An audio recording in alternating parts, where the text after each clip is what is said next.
The NBA world exploded this weekend when insider reports confirmed what everyone suspected. Kevin Durant wants out of Phoenix. But here's the kicker. The Suns aren't playing ball with his demands. ESPN's Shams Charania said that Durant has compiled a 3-team wish list. The Miami Heat, San Antonio Spurs, and Houston Rockets top his preferred destinations. These teams commit to offering him a 2-year extension worth over $100 million combined. What's driving Durant absolutely insane? The Suns front office just delivered a brutal reality check to their superstar. Phoenix management made their position crystal clear. They told 6 to 8 seriously interested teams they will make the best deal for the franchise, even outside Durant's preferred list. Translation: your feelings don't matter, Kevin. The organization surrendered a staggering haul to acquire Durant from Brooklyn in February 2023. They won't repeat that mistake by accepting scraps in return. Durant's trade value faces complications due to his age and contract situation. He carries a $54.7 million expiring deal for the 2025 to 2026 season. Teams trading for him risk losing him to free agency if he decides to bolt. That uncertainty limits Phoenix's leverage, but they're standing firm. Sources say the Suns, meanwhile, are not promising to send Durant to any of those destinations. Mark Stein reported. They are open to a mutually beneficial trade to the Spurs, Rockets, or Heat if they end up liking the return, but it appears that Phoenix is prepared to make the best deal it can. Durant doesn't possess a no-trade clause in his contract. The Suns hold all the cards here. Let's break down why each of Durant's chosen teams presents problems for Phoenix. Miami offers Durant appealing lifestyle perks. No state income tax and year-round sunshine sound nice for a 36-year-old looking at his final contracts.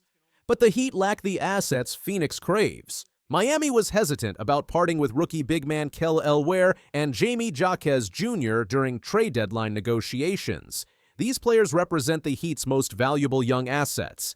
If they won't include them for Durant, what exactly are they offering? The Heat have a Jimmy Butler-sized hole in their near-future plans. Adding another aging superstar in Durant might not solve their fundamental roster construction issues. San Antonio could theoretically offer Devin Vassell, Jeremy Sochan, and Harrison Barnes, along with the number 14 pick. But this package doesn't move the needle for Phoenix's championship aspirations. The Spurs built their roster around 21-year-old Victor Wembanyama's timeline.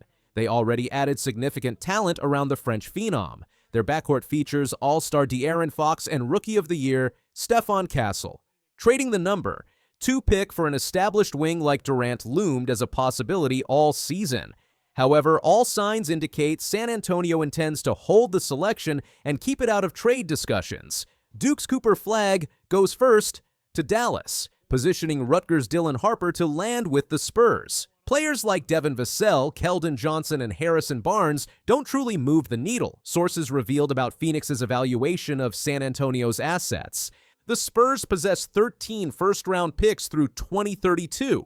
They're well-positioned for a timeline-altering move with young talent, clean cap space, and roster flexibility. But trading young players for 36-year-old Durant contradicts their long-term building strategy. Houston emerges as Durant's most realistic destination. They went 52-30 this season with a core mixing younger players and veterans.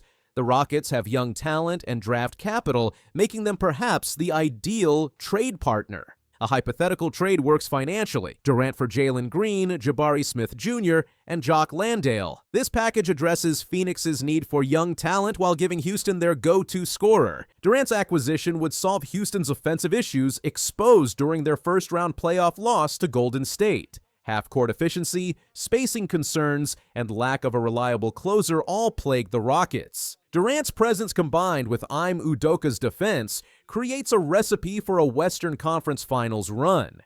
But here's the problem. Houston doesn't want to break up their depth, even for a future Hall of Famer. The Rockets have been in contact with Phoenix for over a year concerning Durant. At different points, Phoenix sought multiple young talents like Alperen Şengün and Jalen Green. Recently, Jabari Smith Jr.'s name surfaced in connection with the Suns' interest. Jalen Green, whose name connects to Durant and other stars in trade rumors, wants to stay in Houston. He's determined to improve upon his playoff struggles. The Rockets largely remain uninterested in breaking up their core. Their most pressing internal need was re-signing veteran center Steven Adams to an extension, completed over the weekend.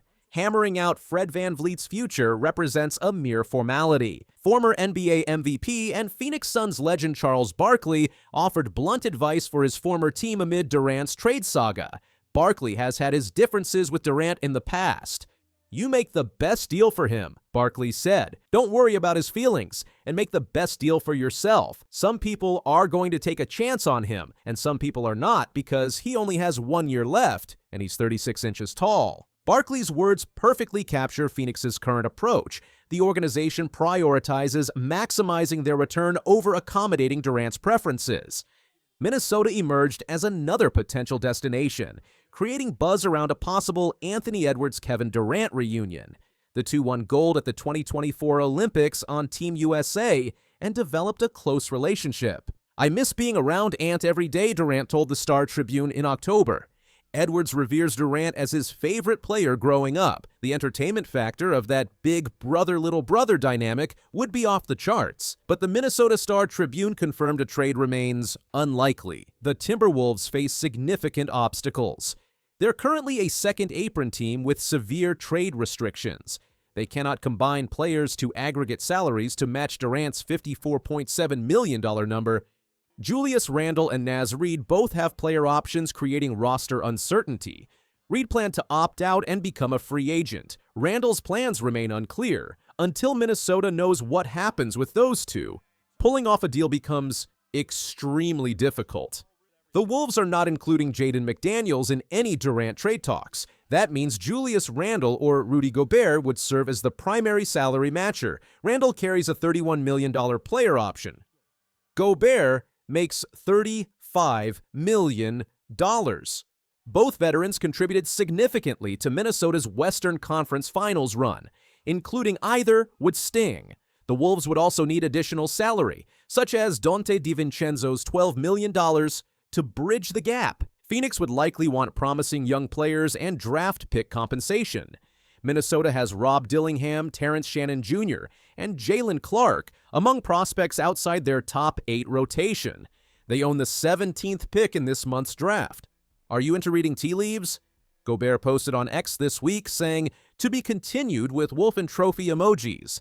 If the Timberwolves pursue Durant, they'd need a handshake agreement with Phoenix in the next 2 weeks, then wait until July 6th when the new league year begins. At that point, they won't be a second apron team, making deal-making easier. The Los Angeles Lakers' involvement adds another twist to Durant's saga.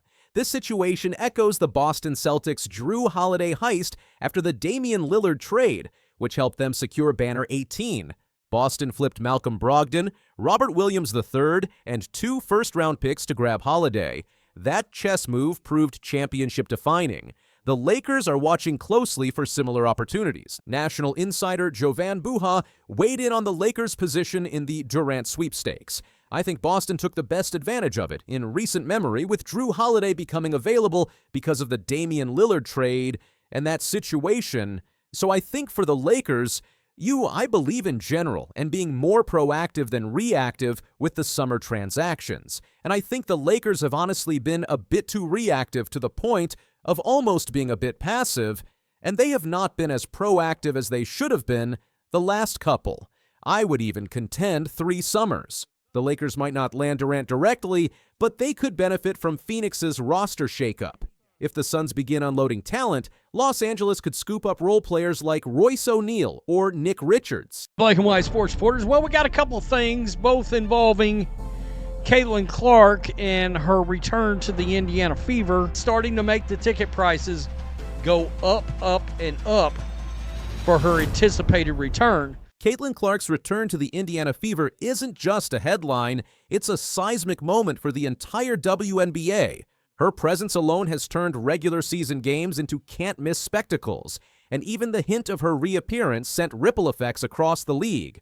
From skyrocketing ticket prices to shifting MVP odds, the Caitlin Clark effect is real, and it's rewriting the rules of engagement for women's basketball. Let's start with the numbers, because they're impossible to ignore. When word got out that Clark was nearing a return from her quad injury, ticket prices for Indiana Fever games exploded. We're not talking minor bumps. Some prices jumped more than 366%. A ticket that once sold for $86.25 was now going for $140.30. And in the case of high-stakes matchups like the one against the Chicago Sky, featuring rival Angel Reese, prices soared from $57.50 to nearly $268.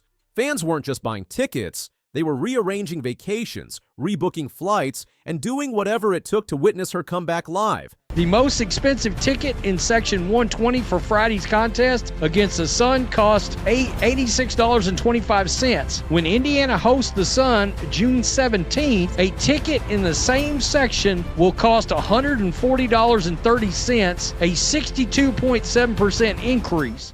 This isn't just hype, it's pure economic impact. Caitlin Clark has become the engine driving WNBA revenue, and her influence doesn't stop at the ticket booth.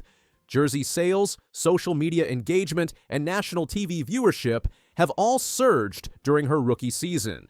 Even preseason games became must-watch events, like when a matchup against Brazil's national team drew over 1.2 million views. That's the kind of attention leagues dream about.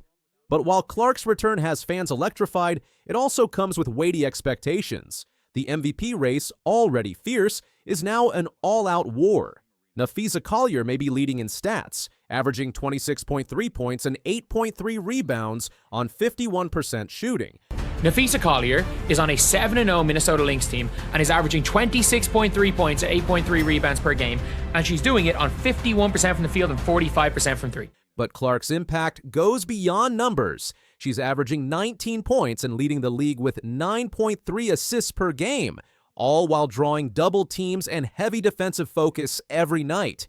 Even during her absence, her name never dropped from the MVP conversation. That's how you know you're different. WNBA rumors suggest Caitlin Clark will be among the first stars making $1 million annually. The most notable of which is, y'all already know who, the needle mover, Caitlin Clark. So in 2024, she averaged 16.5 points per game, 4 assists, 5.5 rebounds. She shot 37% from the field and 31.8% from three.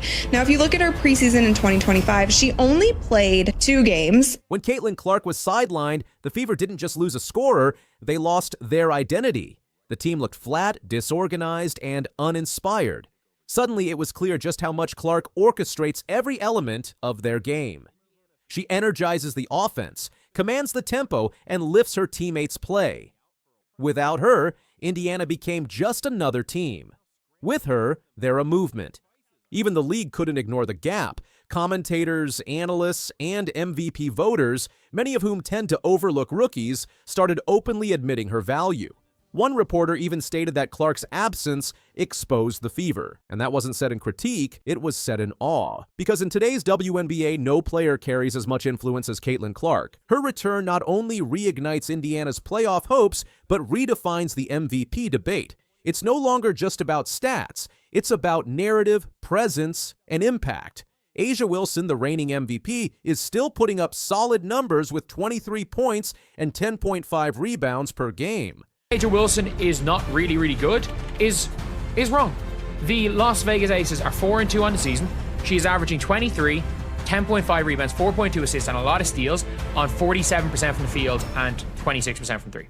But fans and analysts alike are starting to notice inconsistencies, especially against weaker teams. The difference? Clark's every game, even the preseason, becomes a headline. Let's talk cultural influence.